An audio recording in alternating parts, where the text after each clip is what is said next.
فنسوا حظا مما ذكروا به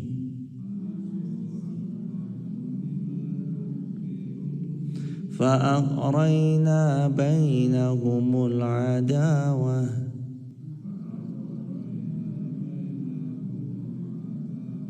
والبغضاء إلى يوم القيامة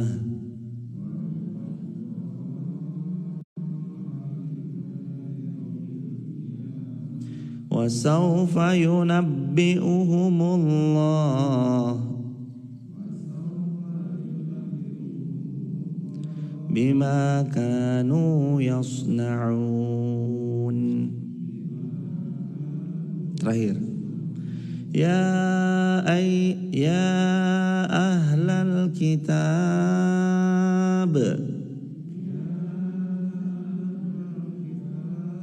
qad ja'akum rasuluna yubayyinu lakum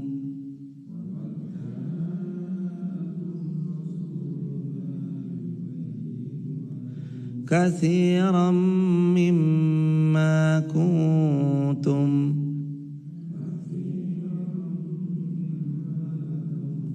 تخفون من الكتاب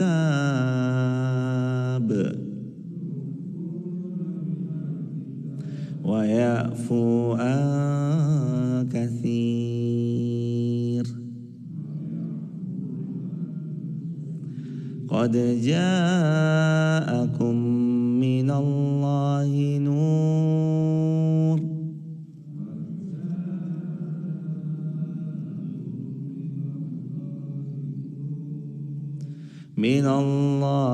نور وكتاب مبين.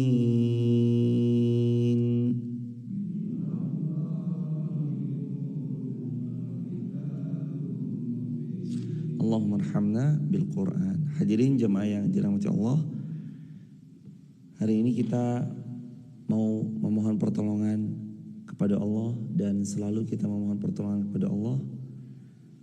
Semoga Allah tetap karuniai kita istiqomah sampai nanti kita wafat husnul khatimah, dan semoga Allah tidak membuat kita menjauh dari Al-Quran. Karena salah satu nikmat yang Allah berikan kepada seorang hamba setelah imannya, istiqomahnya, lalu kemudian konsistensinya, Allah mudahkan hamba itu berinteraksi dengan Al-Quran. Insya Allah semoga interaksi kita dengan Al-Quran ini kelak yang akan menolong kita pada hari kiamat, sebagaimana Nabi bersabda, yaqulu Nabi sallallahu alaihi wasallam, iqra'ul Qur'ana fa innahu ya'ti yaumal qiyamah syafi'an li ashabihi. Bacalah oleh kalian Al-Quran, karena sesungguhnya Al-Quran yang kalian baca barusan itu akan menjadi syafaat bagi kalian kelak pada hari kiamat. Saat nggak ada lagi yang bisa menolong kita, maka Al-Quranlah yang kelak menolong. Saat nggak ada lagi yang membantu kita, Al-Quranlah yang membantu kita. Apalagi orang-orang yang menjadi jalan ilmu bagi orang lain, didoakan Allah, malaikatnya Allah, penduduk langit, penduduk bumi, semua semut dalam sarangnya di seluruh dunia, dan semua ikan di kedalaman lautan, la yusalluna ala muallimin nasil khair. Mereka akan selalu mendoakan kebaikan bagi siapapun pihak yang pihak itu menjadi wasilah ilmu bagi yang lain. Maka kita luruskan niat, semoga Allah ridho dengan apa yang kita hendak pelajari insyaallah. Al-Maidah ayat ke-13. Fabima naqdihim mitsaqahum la'annahum wa ja'alna qulubahum qasiyah. Mereka melanggar janji, maka kami Allah melaknat mereka dan kami jadikan hati mereka keras membatu.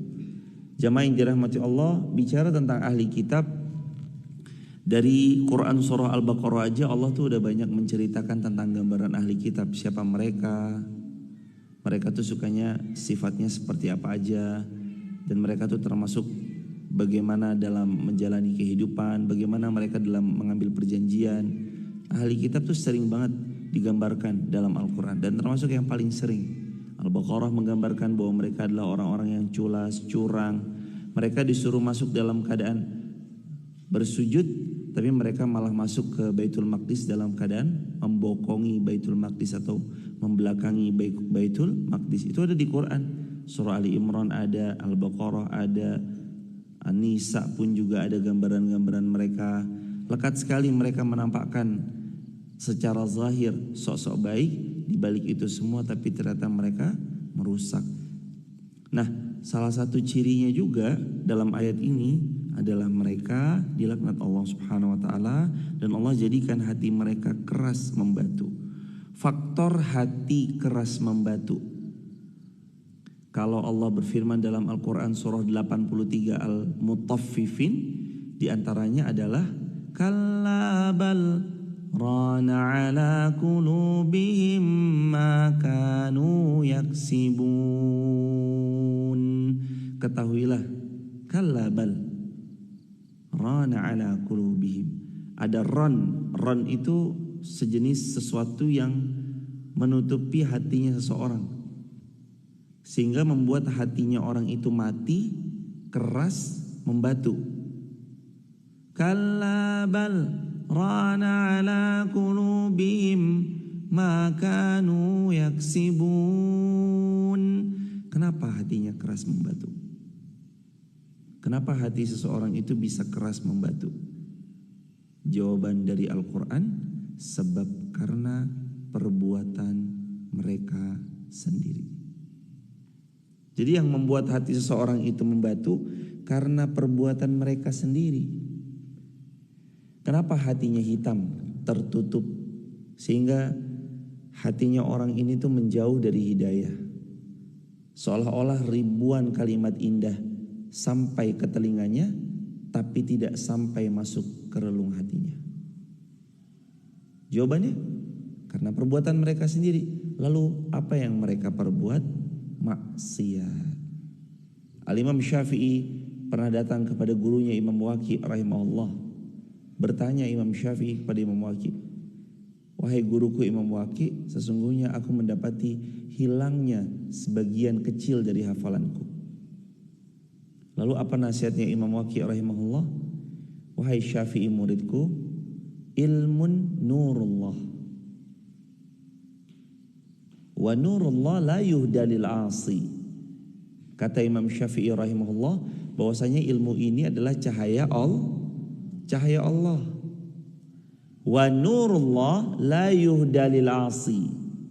Dan cahayanya Allah itu tidak akan pernah datang kepada orang yang bermaksiat. Makanya Imam Syafi'i menceritakan, syakautu ila waqi' su'a hifzi fa arsyadani ila tarkil ma'asi fa inna ilma nurullah wa ilmu nurullah wa nurullah la yuhda lil 'asi. Syakautu ila Waqi', aku datang kepada guruku Imam Waqi', su'a hifzi, mengadukan bahwa buruknya hafalan yang aku miliki. Fa arsyadani, lalu guruku Imam Waqi' membimbingku ila tarkil ma'asi, agar aku meninggalkan maksiat apapun bentuknya. Fa innal ilm nurullah, karena ilmu itu adalah cahayanya Allah, wa nurullah la yuhda lil 'asi, dan cahayanya Allah itu enggak akan pernah datang kepada orang yang bermaksiat. Buat teman-teman yang di YouTube, mohon maaf, mungkin bisa pindah aja kalau sedang trouble, pindah ke Instagram. Bisa. Kalau pakai datanya habis? Kurang landscape. Atau diberdirikan aja nggak apa-apa. Bisa kan?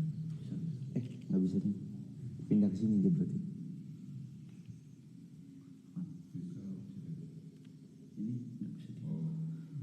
Oh iya.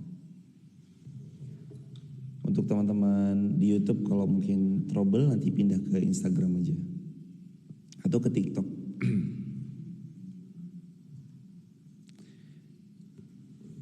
Faktor pertama membuat hati seseorang keras itu sebab karena perbuatan mereka, yakni adalah berbuat maksiat. Allah melaknat mereka serta Allah mencabut rahmat berkahnya dalam hidup mereka. Alhamdulillah. Alhamdulillah.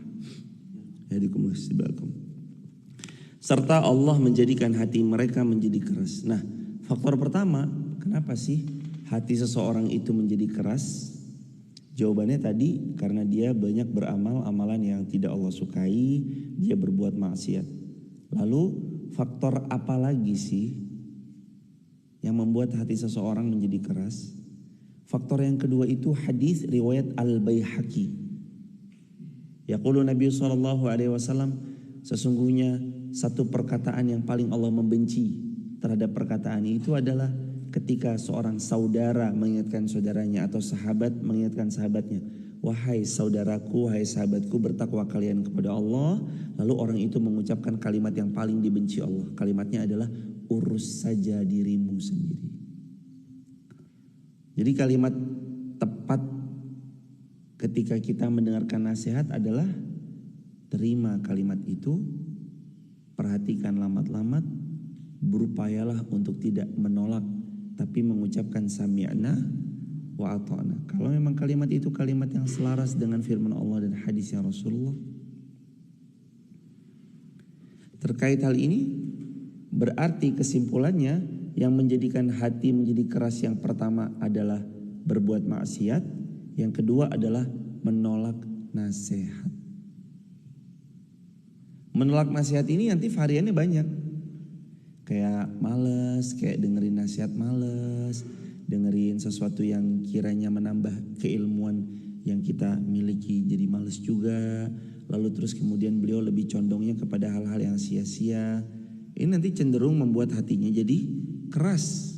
Fabima naqdihim misaqahum la'annahum. Satu, menjadi terlaknatlah mereka.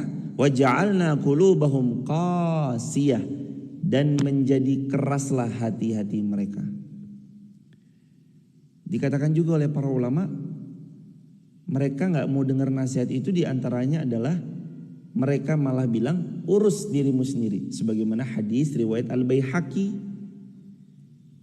yang tadi Nabi sampaikan.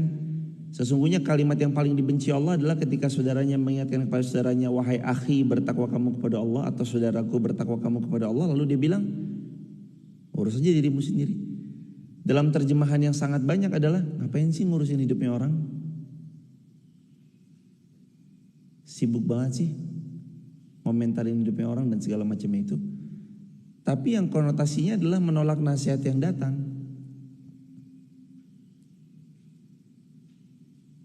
Baru aja kemarin kita ketemu sama ayat yang ciri orang beriman diantaranya mereka yaquluna sami'na wa ata'na. Mereka selalu bilang itu, saya dengar, saya berusaha untuk taat. Ciri-ciri orang-orang yang jauh dari Allah diantaranya adalah hatinya keras, dan faktor yang membuat hatinya keras nomor 2, menolak nasihat. Yang pertama berbuat maksiat, nomor 2 menolak nasihat. Hadirin, kalau ada orang yang masih mau menasihati kita, percayalah bahwa beliau masih perhatian sama kita. Bahwa wujud sayangnya seseorang kepada saudaranya diantaranya saat mereka meluangkan waktu untuk menitipkan nasihat pada orang yang disampaikan nasihat itu. Tapi kalau orang udah gak sayang, terserah deh. Titik tertinggi kekecewaan itu kan saat orang sudah membiarkan, terserah. Pembiaran itu justru malah saat dimana seseorang itu gak sayang. Tapi kalau masih sayang, masih dinasihati, dikasih tahu. Gimana sih kalau seorang ibu nasihatin anaknya? Karena sayangnya. Tapi saat ibu ini udah gak peduli lagi sama anaknya, terserah nak, sakarep mulai.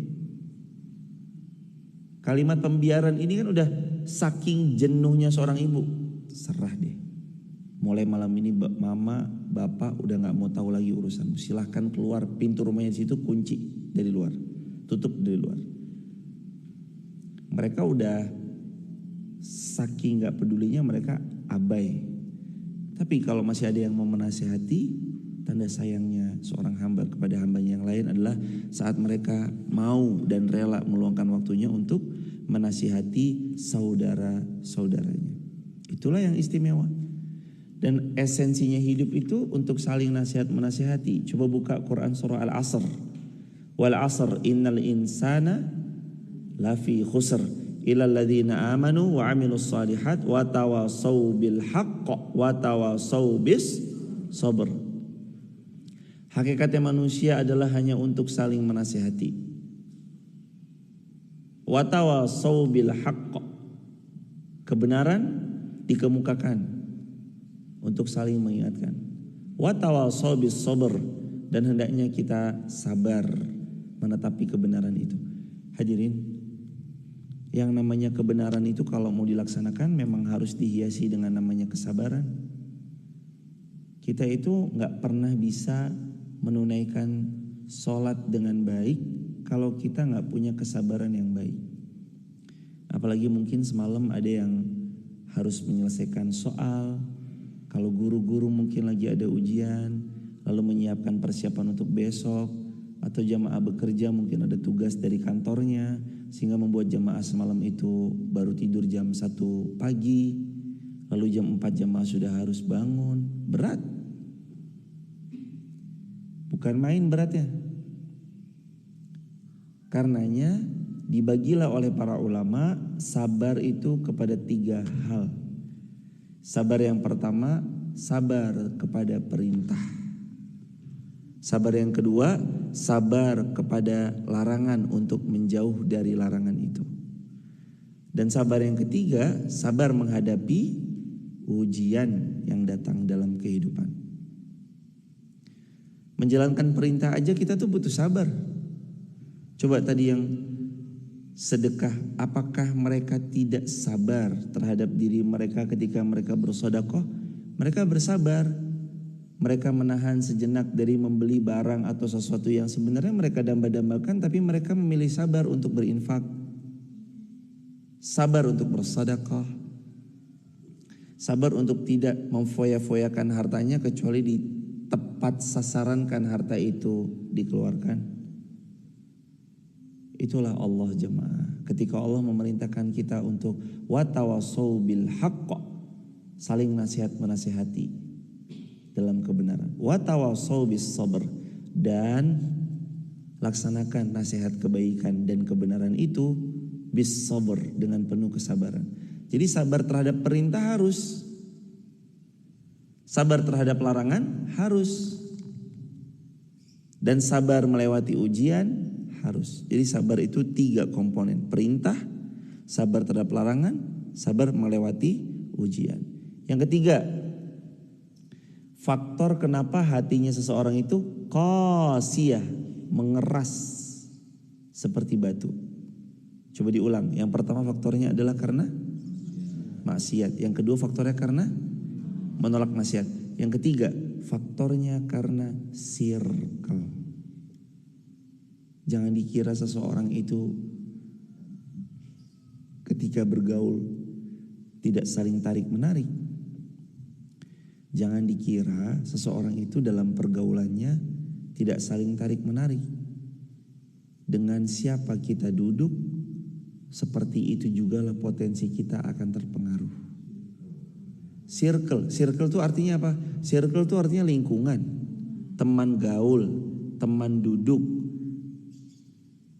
Seringnya pergi sama siapa? Seringnya makan siang bareng siapa? Seringnya hangoutnya bersama siapa?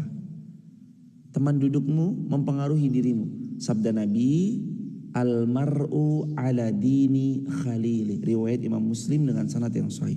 Sesungguhnya seseorang itu tergantung siapa teman dekat mereka. Al-mar'u, seseorang, ala dini, di atas agama, khalilihi, teman karibnya. Sampai-sampai ala din. Nabi itu enggak sembarangan milih diksi, karena memang wahyu dari Allah. Wa ma yantiqu 'anil hawa in huwa illa wahyu yuha. Rasulullah kalau sudah menyebut sesuatu bimbingan dari Allah. Di antaranya adalah ala dini khalilihi. Seseorang di atas agama siapa yang menjadi teman dekatnya. Kalau teman dekatnya baik, cenderungnya terpengaruh dia dengan kebaikan. Temannya sebaliknya, condong sekali dia dengan berbuat yang sebaliknya. Kebayang gak hadirin? Ada kisah yang kami ulang-ulang. Seseorang setelah lulus dia menghafalkan ada beberapa ayat Al-Quran. Lanjut lagi dia masuk ke pondok pesantren tahfizul Quran yang memang spesialisasinya Al-Quran. Di pondok itu semuanya hafiz Quran rata-rata. Dan orang-orang yang sedang berjuang menghafal Al-Quran. Ketika mau ngantri makan, yang dipegangnya adalah Al-Quran. Ketika sedang di taman, dibuatnya di taman itu ada pohon, di sekelilingnya pohon itu ada tempat duduk-dudukan gitu. Dilihatnya mereka yang lagi duduk pun juga sedang menambah ataupun memurojaah hafalan Al-Quran mereka. Apa yang terjadi? 1 bulan pertama membiasakan diri untuk melakukan yang teman-temannya lakukan. Ngantri makan baca Quran, duduk di taman baca Quran, gayungnya diantrikan, pada ngantri mandi, terus masih dalam tidak jauh lapangannya asrama menghafal Al-Quran. Itu yang dilakukan. 6 bulan kemudian Allah titipkan hafalan Al-Quran yang tadinya 6 juz menjadi 15 juz. 1 tahun berlalu Allah titipkan kepadanya selesai menyetorkan hafalan Al-Quran. Kenapa seseorang itu bisa? Di antara faktor yang mendukung lingkungan. Jadi nanti kalau ditarik itu banyak banget hadirin. Di antaranya Islam itu juga memerintahkan kita untuk ajaru qobladdar. Kalian ini harus pilih tetangga kalian itu siapa sebelum kalian membeli rumah atau sebelum kalian sewa kontrakan. Pilih dulu siapa nih? Siapa nih orang-orang yang mau kita bersamai, bertetangganya kepada siapa nih? Supaya hatinya gak keras jemaah. Tetangga, lingkungan, teman gaul, teman karib, sahabat dekat. Kalau mereka buruk, mudah banget hati kita itu condong kepada mereka. Dan apalagi seorang sahabat itu kuat, saling mempengaruhinya itu kuat. Kenapa anak kita pernah suatu ketika pulang kok tiba-tiba dia melontarkan kosakata yang di rumah kita gak pernah ngajarin mereka kosakata itu? Jawabannya karena mereka punya teman bergaul dan teman bergaul lah yang mempengaruhi mereka sehingga mereka membawa kosakata itu pulang ke rumah. Sampai-sampai kita kaget loh, kok udah bisa ngomong kayak gitu sih? Siapa yang ngajarin? Ayahnya bukan, mamahnya enggak, temannya. Bukan ayahnya yang ngajarin, bukan mamanya yang ngajarin. Terus siapa dong? Temannya. Jadi hati kita keras setelah yang pertama karena berbuat maksiat, yang kedua menolak nasihat, yang ketiga circle, lingkungan. Kebayang gak jemaah ketika kita berada pada lingkungan yang rusak? Walaupun nanti ujung-ujungnya semua kembali kepada diri kita masing-masing. Tapi harus diakui juga bahwa lingkungan itu berpengaruh. Anak-anak kita yang dari kecilnya terbiasa untuk melatih dirinya, salaman kepada guru laki-lakinya yang perempuan untuk begini. Ustadz salamannya begini, yang perempuan kepada ustadznya. Yang laki-laki pun juga demikian kepada ustazahnya. Dilatih dari kecil berusaha untuk menjaga diri dan kehormatannya. Itu butuh lingkungan. Tempat di mana mereka menyesuaikan hal tersebut. Saat di mana masyarakat ini mungkin merasa belum terbiasa. Di kantor kita ketemu sama lawan jenis kadang biasa aja. Padahal sejatinya baiknya memang ditelungkupkan di depan dada. Assalamualaikum. Tapi apa boleh buat, kadangkala orang itu merasa menganggap biasa sesuatu yang lingkungannya menganggap biasa, padahal sejatinya gak biasa hal itu. Dari mana kita harus memulai? 3M. Mulai dari diri sendiri, mulai dari hal yang paling kecil, mulai dari sekarang. 3M. Tulis di kolom komentar, mulai memperbaiki dari diri sendiri, mulai dari hal yang paling kecil, mulai dari sekarang. Jadi 3 itu ya jemaah, supaya hati kita gak keras dan membatu. Diulangi lagi, faktor hati membatu dan menjadi keras yang pertama karena maksiat. Yang kedua karena menolak nasihat. Yang ketiga karena circle, lingkungan. Yuharrifunal kalima mawadi'i wa nasu hazzan mimma dzukkiru bih ولا تزال تطلع على خائنة منهم إلا قليلا منهم. Allah berfirman dalam Al-Quran, mereka suka mengubah ayat-ayatnya Allah. Stop sampai situ dulu. Kenapa mereka suka mengubah ayat-ayat Allah? Para ulama menjelaskan, karena mereka mau ayat Allah itu sesuai dengan kepentingan mereka. Jadi mereka nggak mau kalau ayat itu nggak sesuai sama kepentingan hawa nafsunya, itu mereka nggak mau. Maunya mereka, pokoknya saya mau ini sesuai sama hawa nafsu saya. Disetir ayat itu. Bahkan mereka membuat hadis palsu. Yang jualan terong membuat hadis palsu tentang terong. Sesungguhnya terong itu penyembuh dari segala penyakit kecuali kematian. Gak ada hadis terong penyembuh segala penyakit kecuali kematian. Kalau habbatus sauda ada. Sabda Nabi riwayat Bukhari, habbatus sauda dawaun likulid da. Habbatus sauda itu penyembuh dari segala macam penyakit. Hadis Nabi ada habbatus sauda, tapi terong enggak. Karena beliau jualan terong mungkin, terus beliau membuat hadis palsu kayak gitu. Lalu ayat, apalagi cenderung nih sebentar lagi, kadang ada kepentingan-kepentingan, ayat dijual belikan. Tolong ya, sampaikan ayat-ayat yang nanti ujung-ujungnya memilih saya sebagai seorang pemimpin. Jangan. Liyashtaru bihi samanan qalila, menjual ayat Allah dengan harga yang sangat murah. Samanan, harga, kalil, yang sangat murah. Dia mau memilih ayat-ayat yang sesuai dengan kehendak dan hawa nafsunya, dan mereka membuang ayat-ayat yang lain yang gak sesuai dengan hawa nafsunya. Yu'minuna bi ba'dil kitab wa yakfuruna bi ba'd. Al-Baqarah pernah kita bahas ayat itu. Yu'minuna bi ba'dil kitab, mereka hanya beriman kepada sebagian kitab, wa yakfuruna bi ba'd, dan mereka kufur kepada sebagian yang lain. Ini ciri-ciri orang-orang yang dimurkai Allah. Hati mereka keras, mereka sukanya mengubah firman Allah. Bahkan mereka dulu dalam beberapa riwayah dan beberapa asar pernah mereka tuh membuat surah Al-Fil. Kalau kita kan Al-Filnya tuh Al-Fil yang alam tara kaifa fa'ala rabbuka bi ashabil fil alam yaj'al kaidahum fi tadlil. Kalau mereka Al-Filnya itu Al-filul ladzi khurtumut tawil, Al-filul ladzi jismuhu kabir. Gajah itu khurtumut tawil, belalainya panjang. Al-filul ladzi, gajah itu jismuhu kabir, yang badannya besar. Mereka tuh berusaha untuk mengubah ayat-ayat Allah, karakter mereka. Yahud, Nasara, kaum kufar. Apa sih sebenarnya maksud tujuannya mereka mengubah ayat Allah?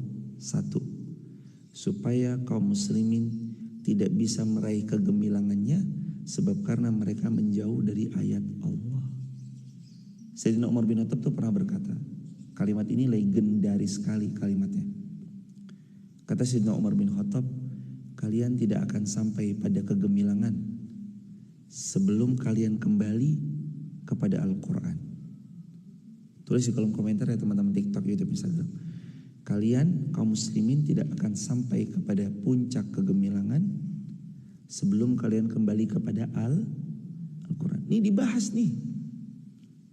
Jemaah kita tuh udah menghatamkan Riyadhus Shalihin, lalu menghatamkan Fathul Mu'in, lalu menghatamkan Arba'in Nawawi dengan syarah Arba'in An-Nawawiyah, lalu kita sudah menghatamkan Kitabut Tauhid, lalu kita menghatamkan Bulughul Maram, Lalu kita perlahan menghatamkan kitab-kitab yang lain sebelumnya. Ada Syama'il Muhammadiyah wal Akhlaqin Nabawiyah wal Adab Islamiyah.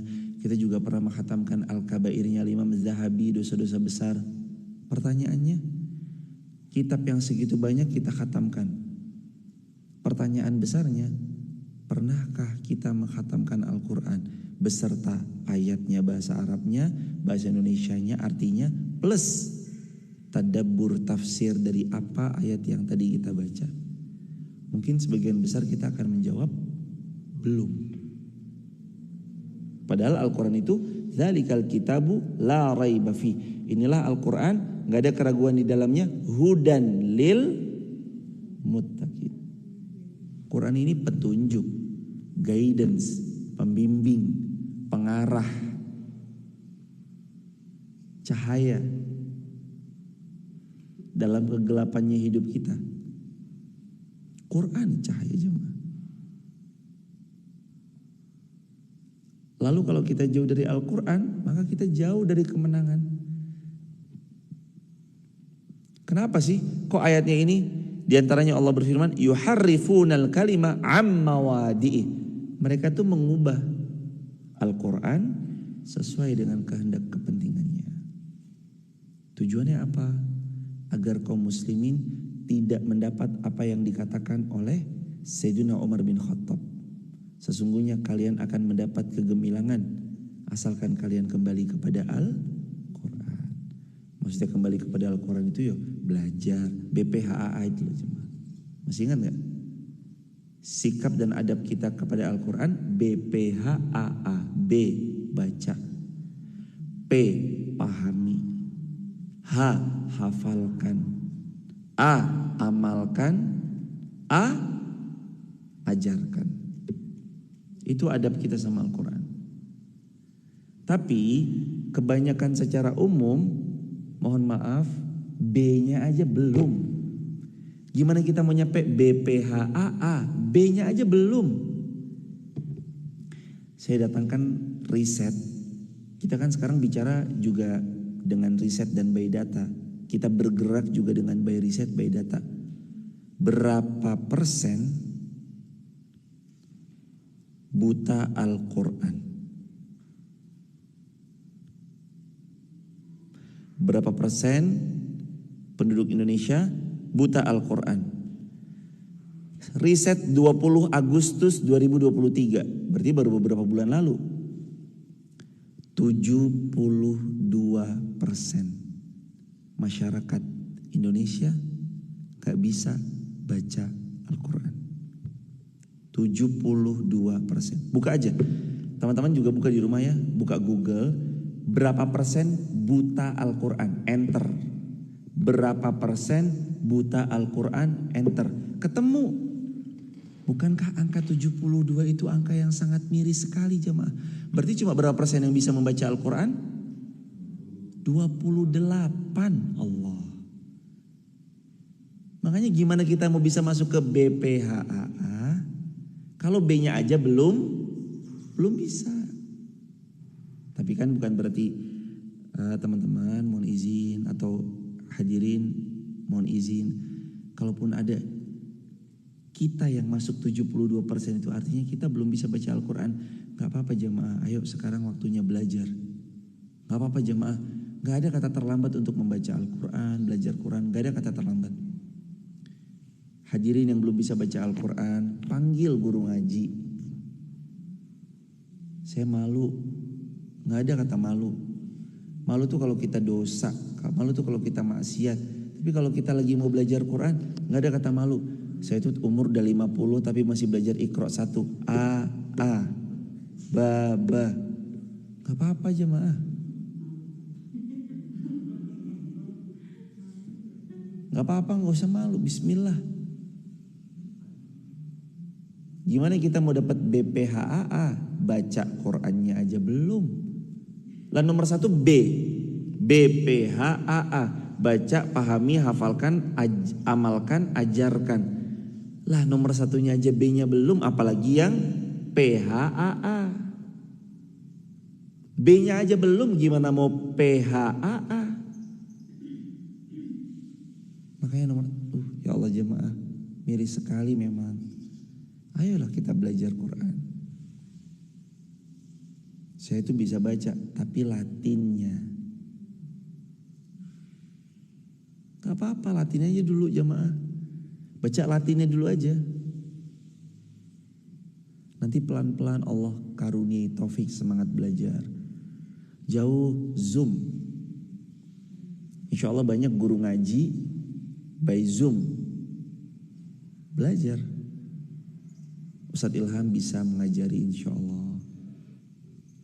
Private silakan. Ustadz Dama ada, Mas Ihsan dan yang lainnya. Belajar jemaah. Belajar jangan sampai enggak. Al-Quran dibaca.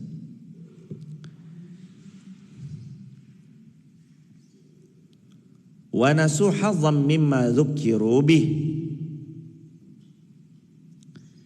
Dan mereka sengaja melupakan sebagian pesan yang telah diperingatkan kepada mereka. Dan engkau Muhammad senantiasa akan melihat pengkhianatan dari mereka, kecuali kelompok kecil di antara mereka yang tidak berkhianat. Artinya memang kaum kufar sukanya adalah berkhianat. Maka maafkanlah mereka, biarkanlah mereka. Sungguh Allah menyukai orang-orang yang berbuat kebaikan. Artinya kalau terjadinya pengkhianatan, ada dua sikapnya. Fa'fu wasfahu. Kalau dalam ayat ini sikap kita itu adalah fa'fu anhum wasfah. Sikap ketika kita dikhianati sama orang itu cuma dua. Yang Allah bahas dalam Al-Maidah ayat ke-13 ada dua. Fa'fu anhum, maafin aja. Maafin aja. Wasfah, dan biarkan mereka. Salah satu amalan yang ringan di lisan tapi berat bobotnya kalau kita mau amalkan tuh amalan memaafkan. Apalagi sama pengkhianat. Sulit sekali memaafkan orang yang berkhianat sama kita jemaah. Sulitnya bukan main. Kita maafin mereka dari kesalahan-kesalahan mereka. Tapi memang anjuran dalam Islam itu untuk memaafkan, jangan nggak dimaafin. Maafin jemaah. Hidup kita itu bakal tenang ketika kita berusaha memaafkan banyak orang. Hidup kita tenang ketika kita berusaha memaafkan banyak orang. Tahu pengalaman yang Nabi pernah ceritakan?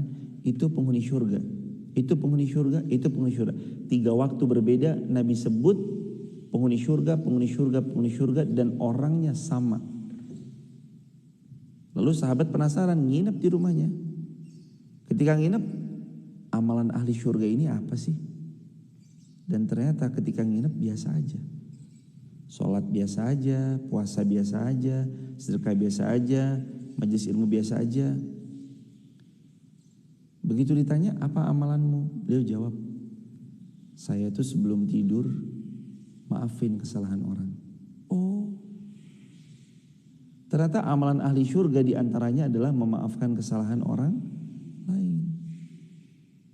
Sejak saat itu menjadi syarat untuk kita yang beriman sebelum tidur berusahalah untuk maafin siapa aja yang pernah salah sama kita. Kadang-kadang kita juga harus berterima kasih ya jemaah. Orang yang mengkhianati kita itu kadang cara Allah untuk menguatkan kita nggak jatuh pada kesalahan yang sama. Orang nggak amanah cukup tahu untuk kita nggak dekat-dekat lagi dan nggak bergaul sama orang yang nggak amanah. Begitu hadirin. Dan sungguh Allah menyukai orang yang berbuat kebaikan. Allah tuh suka kalau kita selalu berbuat baik. Di antara orang-orang yang mengatakan kami ini adalah Nasara, kami telah mengambil perjanjian mereka, tetapi mereka sengaja melupakan sebagian pesan yang telah diberikan kepada mereka, maka kami timbulkan permusuhan dan kebencian di antara mereka hingga hari kiamat, dan kelak Allah akan memberitakan kepada mereka apa yang telah mereka kerjakan. Coba digaris bawahi, Allah yang menimbulkan permusuhan di hati mereka.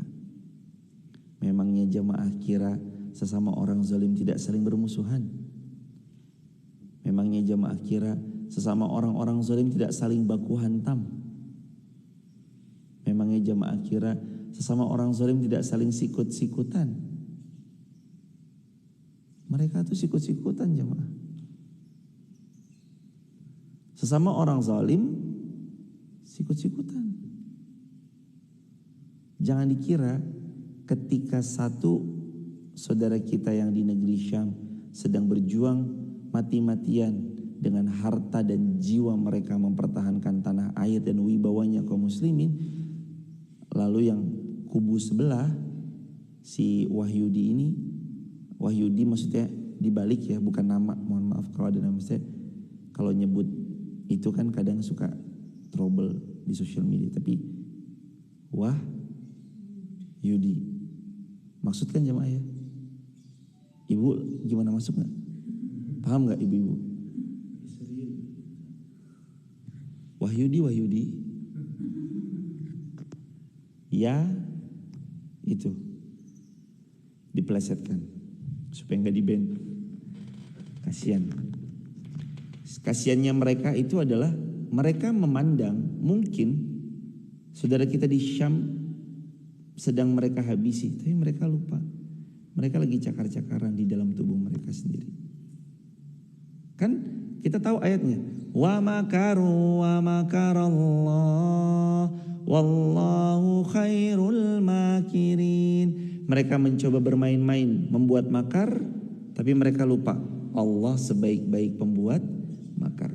Dan Allah sudah berfirman, mereka akan Allah munculkan dalam hati masing-masing mereka permusuhan. Nanti saling tabuk-tabukan, saling sikut-sikutan satu sama lain.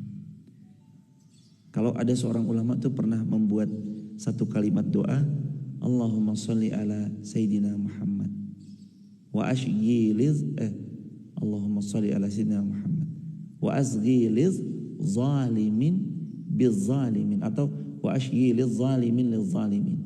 Ashghil itu artinya ya Allah jadikanlah mereka itu sibuk. Apa yang mereka sibukkan? Mereka sibuk zalimin lizzalimin, berbuat zalim kepada mereka yang pernah berbuat zalim. Artinya sesama orang zalim itu saling menzalimi. Cakar-cakaran kah? Sikut-sikutan kah? Apa maksud tujuan mereka? Saling bahu-membahu. Gak ada yang namanya orang saling bahu-membahu dalam berbuat dosa kecuali pada akhir dari perjalanan bahu-membahunya berbuat dosa pasti kebinasaan, kehancuran.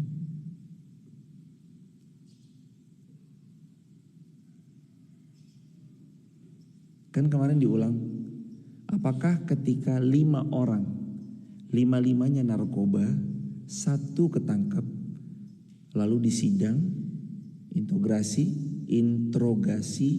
setelah itu ditanyai dengan pertanyaan, siapa kemarin kamu teman-teman yang 4 orang gak ketangkep itu? Lalu dicepuin, di-spill. Oh 4 teman saya itu ini, kerjanya di sini, rumahnya di sini. Yang nomor 2 ini, kerja di sini, rumahnya di sini. Yang nomor 3 dan 4 ini, rumahnya di sini, kerja di sini. 4-4-nya ketangkep, 4-4-nya lalu masuk penjara. Bertemulah mereka berlima. Kira-kira mereka ngapain di penjara? Gelut jemaah. Wah kamu, kenapa kok nama saya disebut sih? Nanti masuk penjara sendiri aja lah, gak usah ngajak-ngajak. Kenapa saya juga ikut? Kenapa? Akhirnya mereka gelut. Berantem mereka, bertengkar mereka, ribut mereka. Gak ada yang, ya Allah jemaah, gak ada. Kalau berteman karena kepentingan dunia itu gak ada yang bisa selamanya. Tapi kalau karena tautannya iman, mereka bersahabat sampai surga insya Allah. Itulah orang-orang yang mengejar dunia. Di kepalanya tuh gak ada yang lain kecuali kepentingan. Kadang di kepalanya tuh gak ada yang lain kecuali cuan. Di kepalanya tuh gak ada yang lain kecuali mereka memandang ini adalah hanya untuk kepentingan pemuas hasrat nafsu mereka belaka. Tidak ada kawan yang abadi, tidak ada lawan yang abadi. Semua hanyalah tentang kepentingan. Nauzubillahi min dzalik, ya Allah. nanti Allah yang menimbulkan permusuhan. Karena kepentingannya itu bukan untuk menolong agama Allah, tapi kepentingannya untuk perut masing-masing, kekuasaan, hasrat berkuasanya masing-masing. Akhirnya buyar jemaah. Begitu hadirin. Yahdi bihillah manittaba'a ridwanahu. Sebentar. Wahai ahli, ayat 15. Wahai ahli kitab, sungguh Rasul kami telah datang kepadamu, menjelaskan kepadamu banyak hal dari isi kitab yang kamu sembunyikan itu, dan banyak pula yang dibiarkan. Sungguh telah datang kepadamu cahaya dari Allah dan kitab yang menjelaskan.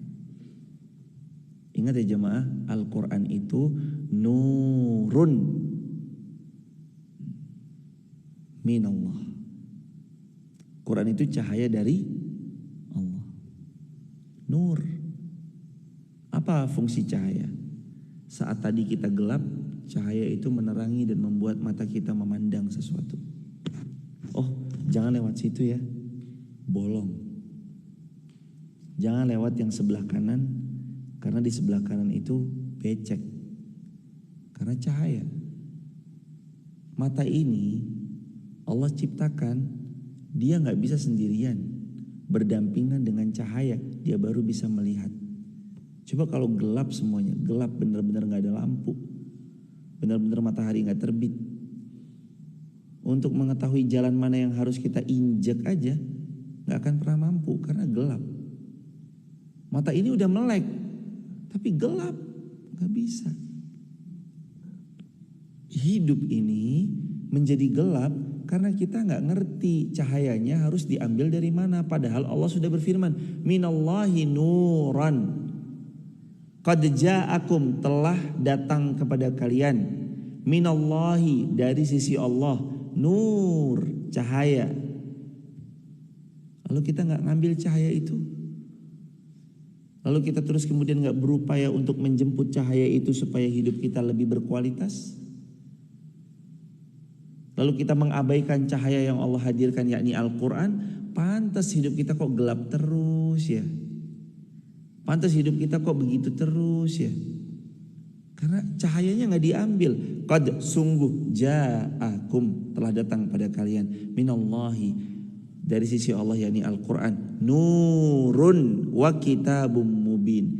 Dan Al-Quran ini adalah nur, cahaya bagi kalian, wa kitabum mubin. Dan Al-Quran ini adalah yang akan menjelaskan semua secara gamblang, sejelas-jelasnya kepada kalian. Quran. Makanya ayo pagi, mata ini jangan melihat matahari sebelum membaca Al-Quran. Dah. Pagi baca Quran, hari ini lewat nyaman insyaallah jemaah. Kalau hari ini adalah hari matinya kita, pagi tadi kita udah mengawalinya dengan membaca Al-Quran. Qurannya jadi syafaat insyaallah. Makanya baca Quran pagi kalau bisa. Ini tuh kita sebenarnya kayak lagi kuliah loh jemaah. Kuliah, kayak lagi kuliah. Kalau kita ntar kuliah setahun, 2 tahun, wah lumayan banget tuh, dapat banyak. Pagi kuliah, udah anggap aja nih pagi lagi belajar, lagi kuliah gitu. Pagi lagi ngapain? Kuliah udah. Buka YouTube, buka TikTok, buka Instagram, ngaji, nyimak aja. Walaupun sambil goreng, iya sambil goreng kan tetap ada yang nyangkut jemaah.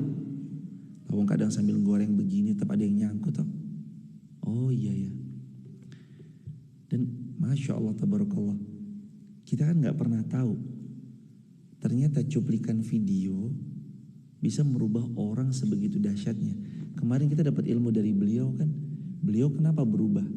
Kenapa terus pesen tiket pulang ke Indonesia setelah sebelumnya di sana luar biasa berkecimpung? Apa yang beliau utarakan?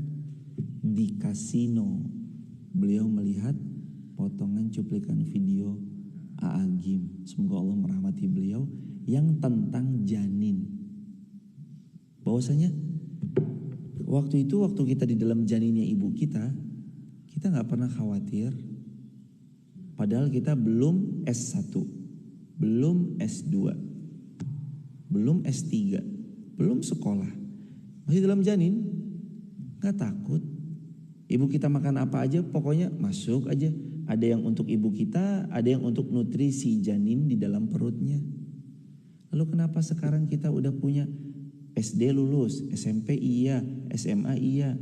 Sekarang YouTube di mana-mana tinggal belajar. TikTok tutorial untuk bikin ini ada di TikTok. Tutorial masak tempe yang enak di TikTok ada. Tutorial buat tahu yang enak di Instagram ada. Nggak kurang-kurang.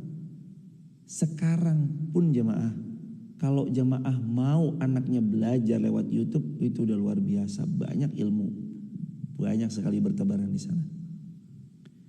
Berarti nggak usah sekolah dong, nanti dulu. Bukan berarti serta-merta kita melepas mereka bersosial media. Silahkan nak belajar aja lewat Google. Iya, Google lebih pintar, kita akui Google lebih pintar dari guru-guru kita. TikTok dengan semua pengetahuannya lebih banyak bisa diakses daripada guru kita yang terbatas. Tapi ada satu yang gak bisa mereka ajarkan. Apa? Adab. Mereka gak bisa ngajarin. Google bisa ngajarin adab gak? Secara teori bisa, tapi secara praktik langsung, Mbah Google, mana senyumannya nih? Google senyum. Google senyum, paling suara doang. Kita gak bisa ngeliat gestur tubuhnya, mimik wajahnya, raut mukanya. Didapat di mana itu? Saat bertemu, mulazamah dengan gurunya. Yang kedua, yang gak diajarkan adalah circle. Anak kita butuh circle gak? Butuh. Sebagaimana Rasulullah aja punya sahabat. Anak kita butuh sahabat gak? Butuh. Siapa yang mensahabati mereka? Silakan dipilih. Di mana Anda menempatkan anak Anda, condongnya disitulah mereka nanti mencari circle. Orang tua yang menginginkan anaknya hafal Al-Quran tapi menyekolahkan anaknya di sekolah balet misalnya contoh, menjadi penari balet atau menjadi penghafal Quran. Kalau disekolahkan di sekolah balet, jadi penari balet. Karena lingkungan memang difokuskan untuk itu. Sedangkan kalau misalkan kita memfokuskan anak kita menghafal Al-Quran, lingkungannya pun yang akan Allah hadirkan, Allah memilih mereka. Maka biasanya, sekali lagi jemaah, Allah akan mempertemukan jiwa-jiwa sesuai dengan siapa dia akan condong bersamanya. Kata Nabi, al-arwahu junudum mujannadah, riwayat Imam Muslim. Sesungguhnya tiap-tiap ruh itu seperti pasukan peleton yang mereka akan bersatu kalau warnanya sama, coraknya sama, tujuannya sama, impiannya sama, mereka ketemu.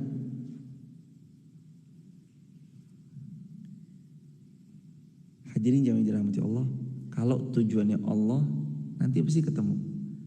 Apapun kendaraannya, apapun merek apapun kendaraannya, apapun mereknya, berapapun cc-nya, kalau tujuannya ke Jakarta pasti ketemu deh. Mau di rest area tol 283, 150, KM 70, KM 50, KM 220. Kalau tujuannya ke Jakarta nanti ketemu. Kita yang lagi sama-sama berjuang menuju Allah, nanti di perjalanan pasti ketemu deh. Apapun pergerakannya, komunitasnya, siapapun gurunya, kalau tujuannya karena Allah nanti ketemu tuh di jalan. Karena sama-sama tujuannya untuk mencari ridhonya Allah. Ketemu nanti di jalan. Dan lagi jemaah, kembali dalam ayat bahwa Al-Quran ini cahaya. Jadi kita gak boleh jauh-jauh dari cahaya kalau kita mau dapat bimbingan dan jalan hidup yang tercerahkan. Kan supaya tercerahkan harus ada cahaya. Cahaya itu adalah Al-Quran. Maka jangan jauh-jauh. Saya ulangi lagi kalimatnya Umar bin Khattab. Tidak akan meraih kegemilangan suatu kaum yang tidak mau kembali kepada Al-Quran. Atau dalam bahasa lainnya sih kurang lebih begini ya. Kalian tidak akan sampai kepada puncak kegemilangan kalian sebelum kalian kembali kepada apa yang dulu orang-orang salih telah kembali padanya, yakni Al-Quran. Jadi kita balik ke Quran. Emang balik ke Quran untuk tadabbur, baca, pahami baik-baik. Jamaah jangan sungkan juga untuk belajar ya jamaah. Aduh saya belum bisa baca Quran, belajar dari Iqra ya. Jangan sungkan, belajar aja. Coba dibuka di Instagram banyak kok jasa guru-guru ngaji Quran online tuh banyak sekali kok.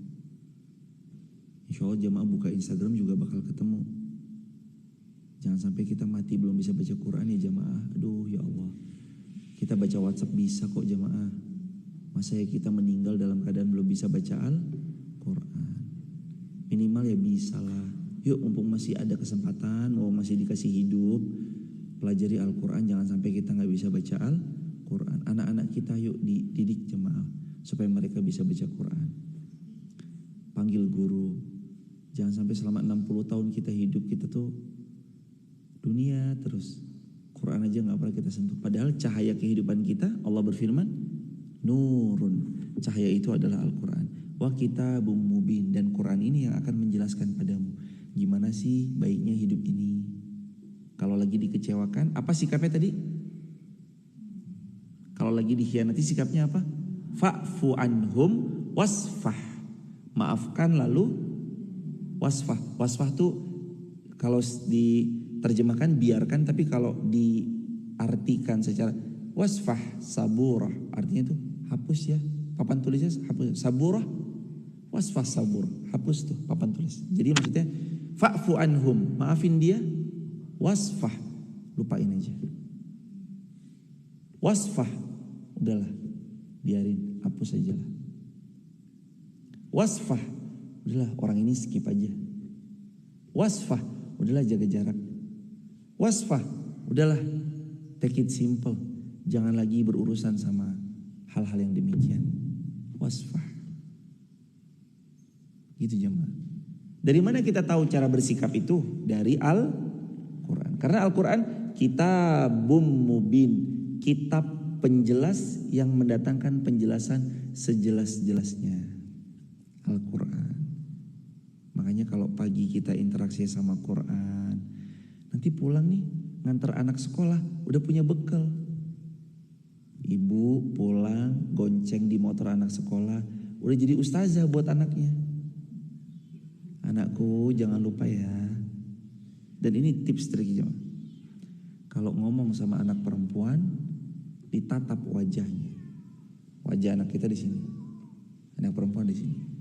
Kalau ngomong sama anak laki-laki, sebagian berpendapat bisikin ke telinganya. Nah, nanti begini-gini ya. Ya. Emang beda tuh treatment anak laki-laki sama mentreatment anak perempuan. Beda. Anak perempuan kelas 1 SD aja udah dewasa. Kelihatan banget dewasanya kelas 1 SD. Mungkin faktornya juga banyak ya. Antara faktor anak pertama, kedua, ketiga. Treatment anak pertama sama mentreatment anak yang paling bontot ya. Kalau orang kita bilangnya beda. Tapi ala kulihal sekali lagi jemaah, ada bekal yang kita sebagai orang tua harus punya. Bekal itu adalah nurun, cahaya yang ada dalam Al-Quran. Wa kitabum mubin. Dan Allah berfirman Quran ini adalah kitab mubin, penjelas yang akan memberikan penjelasan pada kalian sejelas-jelasnya. Insya Allah. Mari jemaah yang dirahmati Allah, kita bersyukur kepada Allah. Alhamdulillahirabbil alamin. Terima kasih teman-teman TikTok dan Instagram. Bila mana ada yang mau bergabung di grup WhatsApp kajian kami, silakan buka www.uir.co.id. Di situ ada banyak informasi terkait tentang hal tersebut. Dan bila mana ada di antara jamaah juga ada yang mau membersamai daripada pembangunan masjid, karena masjid kita masih ada insya Allah sedikit lagi untuk lantai 3. Jadi lantai 3-nya alhamdulillah insya Allah akan dibuatkan sedikit pendopo dan tempat untuk teman-teman nanti bisa melihat pemandangan Gunung Sindoro, Gunung Sumbing sambil menghafal Al-Quran di lantai 3. Adapun lantai 2-nya akan sebentar lagi difungsikan sebagai masjid. Insya Allah lantai 1-nya juga akan difungsikan sebagai masjid juga dan hall. Dan kalau nanti 1, 2 semuanya full, kita seperti kemarin. Jadi kemarin itu parkir masjid 1, masjid 2 atas pertolongan Allah dipakai untuk ngaji semuanya dengan seizin Allah. Dan ingat selalu ya hadirin, ngaji kayak kemarin sekitar 2.500 sampai 2.800-an boleh. Silakan. Semarak, ramai, bergema, banyak boleh. Tapi ingat jangan lupa, salah satu amalan yang Allah cintai adalah yang adwa muhawain kola, yang rutin walaupun sedikit. Gak apa-apa. Ingat kita ngaji jangan karena banyaknya. Kalau banyak semangat, yang datang 3.000 orang misalkan, semangat. Begitu yang datang cuma 3 orang, malas jangan. Niatkan semua karena Allah. Apa yang karena Allah tidak akan pernah membuat kita luput, baik itu banyak ataupun sedikit. Apapun yang karena Allah gak akan merubah niat kita, mau itu di hadapan sekian ataupun di hadapan yang sekian, enggak. Tapi kalau karena Allah, apapun pasti akan dijalani, dilakukan, dinikmati, disyukuri. Kita akhiri dengan kafaratul majlis. Subhanakallahumma bihamdika asyhadu an la ilaha illa anta astaghfiruka wa atubu ilaik. Barakallahu fikum. Salam keluarga di rumah. Tap link di bio www.uwir.co.id untuk mendapatkan banyak informasi di sana. Assalamualaikum warahmatullahi wabarakatuh.